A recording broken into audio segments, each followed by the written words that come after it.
খালেদা জিয়ার মুক্তির সাথে দেশ জাতির মুক্তি জড়িত বলে মন্তব্য করেছেন বিএনপি মহাসচিব মির্জা ফখরুল ইসলাম আলমগীর।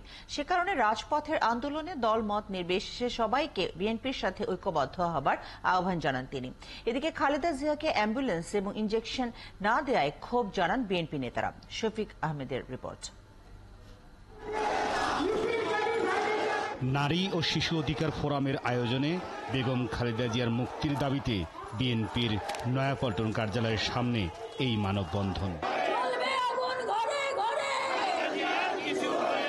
মানববন্ধনে বিএনপির মহাসচিব সহ সিনিয়র নেতারা বলেন, বেগম খালেদা জিয়াকে রাজনৈতিক প্রতিহিংসার কারণে মিথ্যা মামলা দিয়ে কারাদণ্ড দেয়া হয়েছে।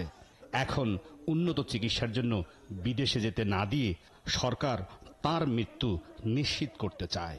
কারাগারে মিথ্যা মামলায় আজকে জর্জরিত, যাকে চিকিৎসার সুবিধা দেওয়া হচ্ছে না, তাকে মুক্ত করতে আজকে আমাদেরকে আর স্লোগানে আটকে থাকলে চলবে না।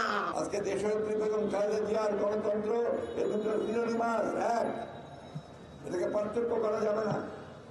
যদি দেশনেত্রীকে আমরা মুক্ত করতে পারি, গণতন্ত্রকে মুক্ত করতে পারবো।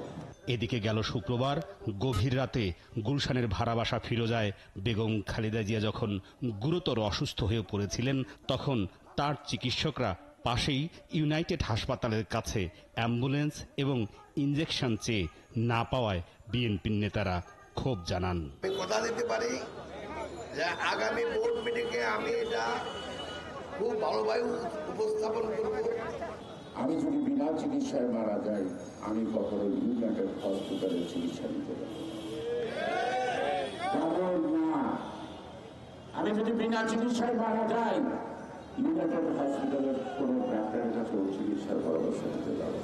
বিএনপির চেয়ারপারসন বেগম খালেদা জিয়া গেল 7 দিন ধরে এভার কেয়ার হাসপাতালে চিকিৎসাধীন। তাঁর শরীরে পেসমেকার স্থাপন করা হয়েছে। মনে রাখবেন, এই ক্ষমতা পার্মানেন্ট নয়, আর বেগম খালেদা জিয়া জেলে বন্দী আছে তাও পার্মানেন্ট নয়। শফিক আহমেদ, ৭১, ঢাকা।